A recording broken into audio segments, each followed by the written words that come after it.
todos vocês que estão acompanhando conosco esse livro, o treinamento, o caminho de um vencedor.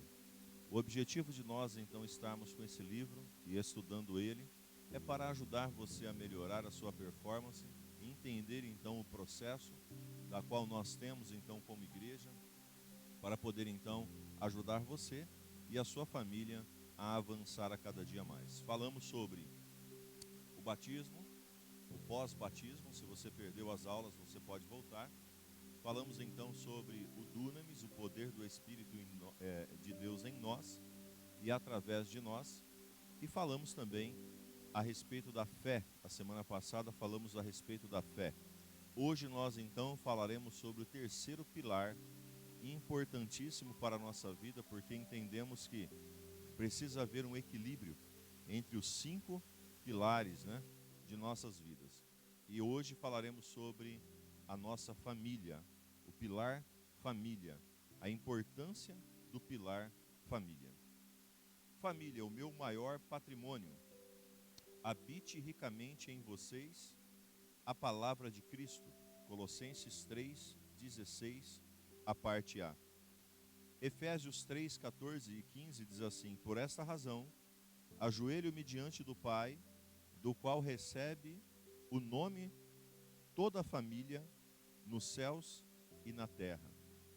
Por essa razão, ajoelho-me diante do Pai, do qual recebe o nome de toda a família nos céus e na terra. Construa sua casa sobre os alicerces da palavra de Deus e experimente a transformação da sua família. Se você então construir a sua casa nos alicerces então da palavra de Deus, os seus problemas com certeza serão menores. Nós vivemos em um tempo onde as dificuldades familiares, os problemas então conjugais, os problemas então familiares têm aumentado a cada dia mais, têm expandido. Hoje, com certeza, a família é o alvo mais evidente de Satanás para a destruição então das casas, e de todas as pessoas. E como nós vamos entender e como nós vamos adentrar a essa família, como nós vamos então mudar a performance, como nós vamos então mudar o processo com relação à nossa família. Primeiro, você precisa priorizar a vontade de Deus para o seu lar. É necessário com que você priorize a vontade de Deus para o seu lar. Portanto, já que vocês ressuscitaram com Cristo, procurem as coisas que são do alto, onde Cristo está assentado, à direita de Deus. Versículo 1 de Colossenses, capítulo 3. Um dos mestres da lei aproximou-se e os ouviu discutindo. Notando que Jesus lhes dera uma boa resposta, perguntou-lhe: de todos os mandamentos, qual é o mais importante? E respondeu Jesus: o mais importante é esse: ouve, ó Israel, o Senhor, o nosso Deus. O Senhor é o único Senhor. Ame o Senhor e seu Deus de todo o seu coração, e toda a sua alma, de todo o seu entendimento, e de todas as suas forças. E o segundo é esse: ame o seu próximo como a si mesmo. Não existe mandamento maior do que esse, diz Marcos capítulo 12, versículo 28 ao 31. Então você e eu precisamos priorizar a vontade de Deus, para a nossa família, priorizar então a vontade de Deus para o nosso lar. Não somos nossos gostos, os nossos desejos, os nossos ideais, mas sim então aquilo que o Senhor está falando. Nós somos cristãos e cristãos vivem não sobre o seu querer ou o seu achismo, mas sim sob a palavra do Senhor, sobre a Bíblia Sagrada como a regra de fé. Ame a Deus, ame os outros. O que possibilita isso em nossas famílias é orar e ler a palavra dentro do lar. Elimine qualquer ponto de apoio com o maligno. Conecte então intencionalmente a sua família à igreja e ative ela de forma então generosa. Reconhece em família a expansão e os desafios da igreja na terra, porque assim você vai ver os seus filhos como flechas espirituais. Eu e você precisamos olhar e desejar então com que os nossos filhos sejam como flechas espirituais, para alcançar então o alvo que Deus então determinou para a nossa vida, não é verdade? Salmo 128, do 1 ao 6, diz assim: Como é feliz quem teme ao Senhor, quem anda em seus caminhos. Você comerá do fruto do seu trabalho e será feliz e também próspero. Sua mulher será como videira frutífera em sua casa, e seus filhos serão como brotos de oliveira ao redor de sua mesa. Assim será abençoado o homem que teme ao Senhor. Que o Senhor te abençoe desde Sião, para que você veja a prosperidade de Jerusalém todos os dias da sua vida, e veja os filhos dos seus filhos, que haja paz em Israel. Primeiro ponto, então, desse estudo desse dia sobre família, está nos ensinando a priorizar a vontade de Deus para o nosso lar. Nós não podemos, então, deixar o nosso lar de qualquer maneira. Hoje, as pessoas estão sendo direcionadas através, então, da mídia, das redes sociais, dos youtubers e de tantos outros atores e atrizes que podem então influenciar a nossa família e levá-los a lugares e a propósitos indesejados. Mas em Deus, através de Deus, através da palavra de Deus, nós podemos então avançar e romper no nome de Jesus. Não deixe com que o inimigo pare, não deixe com que o inimigo paralise a sua vida e haja então de forma descontrolada com você. O segundo, ocupe-se com bons pensamentos, né? Você precisa ocupar a sua mente com bons pensamentos. Mantenha o pensamento nas coisas do alto e não nas coisas terrenas.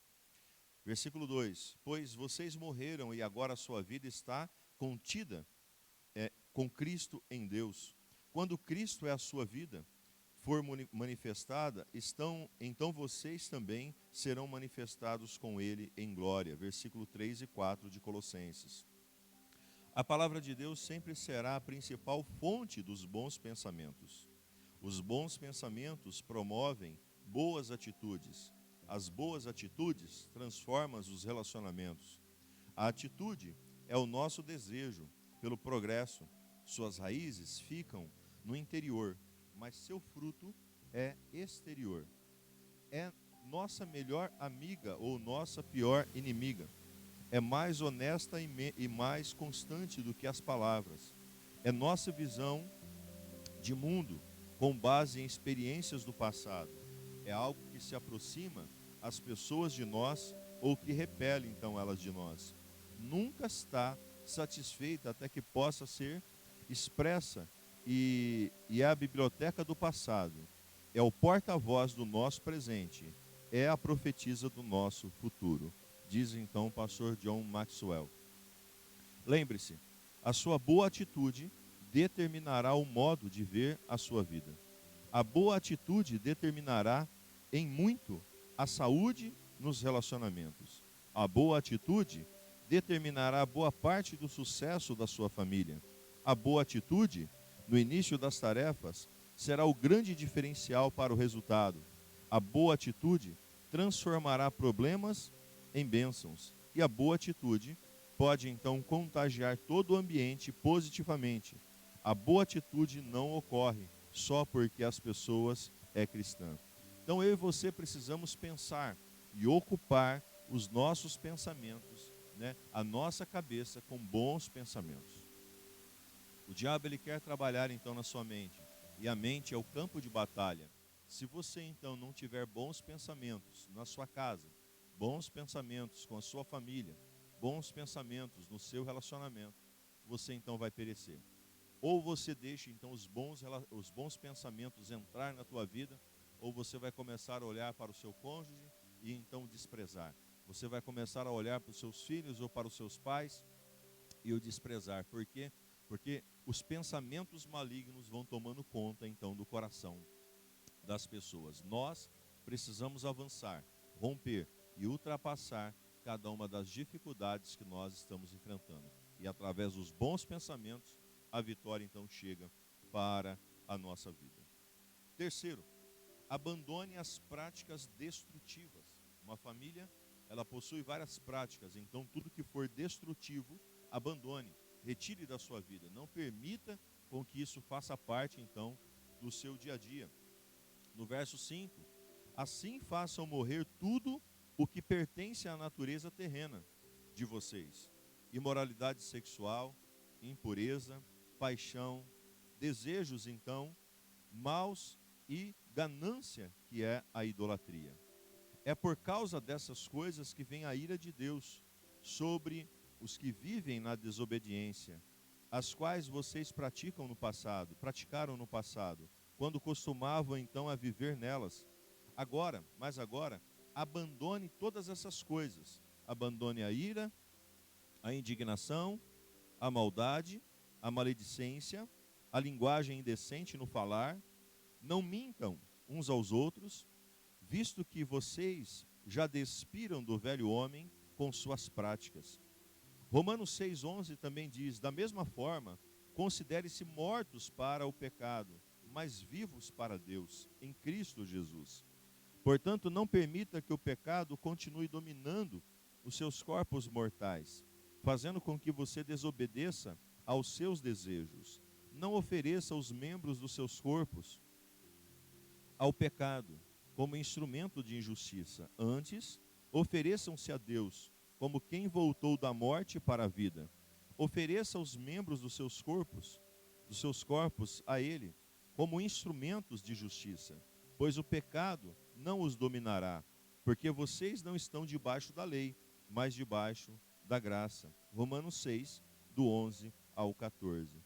Abandone as práticas destrutivas, aquilo que você faz, aquilo que você está fazendo, o que você vê a sua família fazer, que é de forma destrutiva, pejorativa, maldizente à palavra, ao processo, ao caminho do Senhor.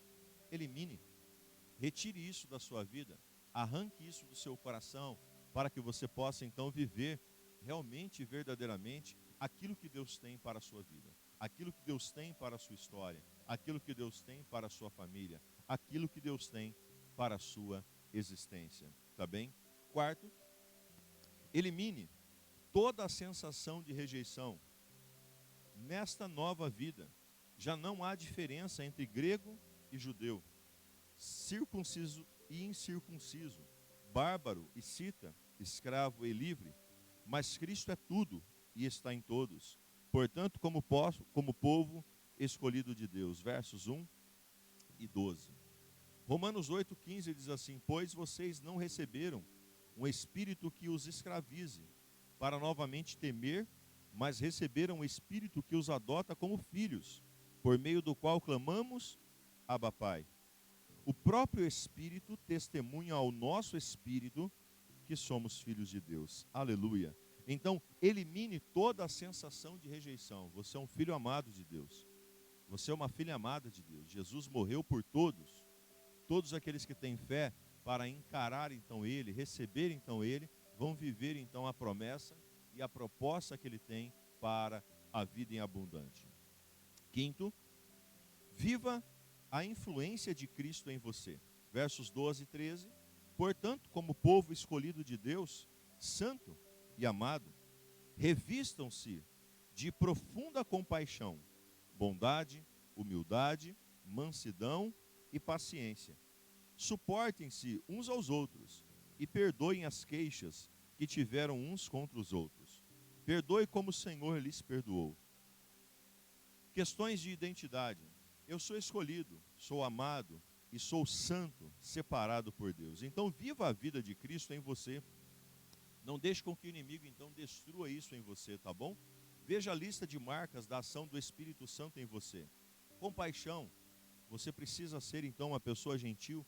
A compaixão então te faz isso, te faz então viver dessa forma. A bondade, boas ações, humildade, né? Foge então do orgulho, das situações então contrárias. Mansidão, tem autocontrole, paciência, tolerância, lentidão em punir, suportar o outro, perdoar o outro. Seja então, haja, viva, faça aquilo que o Senhor te chamou a fazer. Influencie a sua família. Seus filhos serão o que você é. Seu cônjuge será o que você é. Você precisa então olhar Ou você é cristão, uma pessoa separada por Cristo, que parece-se com Cristo, a imagem e semelhança de Cristo, ou então o inimigo está tomando conta da sua vida e do seu coração. Viva as promessas, o propósito e o caminho do Senhor na sua direção. Sexto, construa um ambiente de amor. Acima de tudo, porém, revistam-se do amor, que é o elo perfeito. Verso de número 14.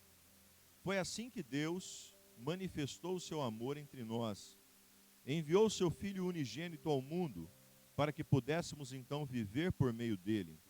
Nisto consiste o amor. Não em que nós tenhamos amados a Deus, mas em que ele nos amou e nos enviou seu Filho como propiciação pelos nossos pecados. Amados, vistos que Deus assim nos amou, nós também devemos amar-nos uns aos outros. 1 João 4, do 9 ao 11. Assim conhecemos o amor que Deus tem por nós e confiamos nesse amor. Deus é amor. Todo aquele que permanece no amor permanece em Deus e Deus nele. Desta forma, o amor está aperfeiçoado entre nós, para que no dia do juízo tenhamos então confiança, porque neste mundo somos como ele. No amor não há medo, pelo contrário, o perfeito amor expulsa o medo, porque o medo supõe castigo. Aquele que tem medo não está aperfeiçoado no amor. 1 João 4, 16 ao 18. Construa então um ambiente de amor. Seus filhos, seu cônjuge, não pode então respeitar você ou obedecer você por medo, mas sim por princípios. O ambiente de amor é um ambiente onde todos podem falar o que está sentindo, sem ser culpado. Se você criar então um ambiente de medo, se você criar um ambiente de insegurança, se você criar então um ambiente da qual as pessoas vão olharem e nessas pessoas então olhando, vão então sentir medo de você, com certeza você vai viver uma vida muito aquém daquilo que Deus tem. E as pessoas vão deixar de te falar aquilo que realmente precisa. Crie um ambiente de amor. Sua casa precisa ser um ambiente de amor para que assim vocês possam avançar. Sétimo, promova a paz em todo o tempo.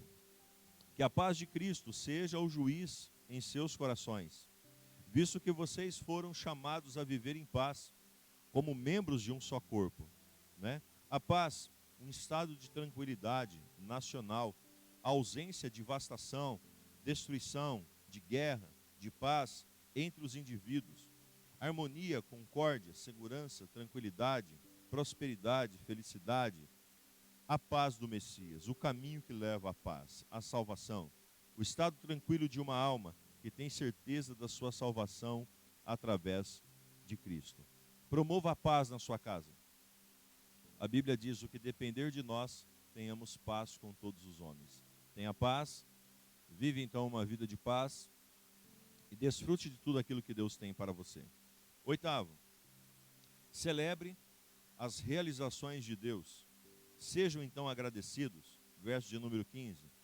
Portanto, assim como vocês receberam a Cristo Jesus, o Senhor, continue a viver nele, enraizados e edificados nele, firmados na fé, como foram ensinados, transbordando de gratidão. 1 Colossenses 2, do 6 ao 7. Quando eu testemunho Deus, faz novamente, pois o nome dele é glorificado. Quando divulgo algo com gratidão, o Espírito Santo age novamente. O agradecido, além de fazer Deus conhecido, sempre recebe algo a mais. A gratidão é o som do céu, a murmuração é o som do inferno. Grave isso. Celebre e realize então as coisas de Deus. E quando você então agradece, você está então emitindo sons para os céus. Quando você então reclama, você está emitindo sons para o inferno. É forte isso, hein? Nono, potencialize a sua audição espiritual. Limpe seus ouvidos, ou espiritual. Versículo 16. Habite ricamente em vocês a palavra de Cristo. Ensinem e aconselhem-se uns aos outros com toda a sabedoria. E cantem salmos, hinos e cânticos espirituais com gratidão a Deus em seus corações. Que em nossos lares a palavra de Deus seja a principal maneira do Espírito Santo falar, né? Que em nossos lares a palavra de Deus seja a principal maneira do Espírito Santo falar conosco. Potencialize a sua audição espiritual. A sua vida precisa estar, então, você precisa estar com seus ouvidos abertos para receber as direções de Deus. E 10º, transforme os seus relacionamentos. Tudo que vocês fizerem, seja em palavra ou em ação, façam-no em nome do Senhor Jesus, dando por meio dele a graça a Deus e o Pai. Versículo de número 17. Mulheres, sujeitem-se aos seus maridos, como convém a quem está o Senhor. Maridos, amem as suas mulheres e não as trates com amargura. Filhos, obedeçam seus pais em tudo. Por isso, agrada ao Senhor. Pois, pais, não irrite os seus filhos, para que eles não desanimem. Escravos, obedeçam em tudo os seus senhores terrenos, não somente para agradar os homens, quando eles estão observando, mas com sinceridade de coração, pelo fato de vocês temerem a Deus. Tudo que vocês fizerem, façam de todo o coração, como palavra do Senhor, e não para homens, sabendo que receberão do Senhor a recompensa da herança. É a Cristo, o Senhor, que vocês estão servindo. Quem cometer injustiça, receberá de volta a injustiça, e não haverá exceção para ninguém. Versos 18 ao 25. Malaquias 4:6 diz assim: Ele fará com que os corações dos pais se voltem para seus filhos, e os corações dos filhos para com os seus pais. Do contrário, eu viverei e castigarei a terra com maldição. Ou o coração dos pais se converte aos filhos e os filhos aos pais, ou a maldição então chega. Transforme os seus relacionamentos, viva de uma forma diferenciada e declara, como Josué declarou 24:15, eu e minha casa, eu e minha família serviremos ao Senhor. Declare isso aí em nome de Jesus. Amém? Você que está aí acompanhando pelo livro, nós temos uma declaração de fé agora. Você pegue seu livro e você vai colocar lá eu, aí tem um espaço em aberto, você vai então escrever e declarar seu nome. Pela capacidade do Espírito Santo, decido investir tempo, recursos e estratégias para que a minha família caminhe na vontade do Pai. Hoje, renovo o meu amor pelo Pai, a sua palavra e a sua igreja, e por minha família biológica. Por isso decido me doar, para que nesse tempo e até a volta de Jesus, o meu lar seja transformado e demonstre o amor, o poder de Jesus na terra, e faço essa declaração de compromisso em nome do Senhor Jesus. Não se esqueça de você então ungir a sua casa e declarar a bênção de Deus sobre a sua vida. Eu quero orar por você e declarar com que sua casa e sua família pertencem ao Senhor. Você não gerou filhos para povoar o inferno. Você gerou filhos para serem sacerdotes do Senhor. Viva nessa fé, viva nessa direção, viva nessa ousadia. Pai, eu quero orar pela vida de cada um desses seus filhos, que haja a sua bênção, que haja a sua vitória, que haja a sua transformação, que eles possam avançar, romper e vivenciar, Senhor Deus, cada um dos seus propósitos em família. Abençoe cada lar, cada família, cada história, em nome do Senhor Jesus. É o que nós te pedimos e te engrandecemos, Deus. Amém e amém. Que Deus te abençoe. Até a próxima.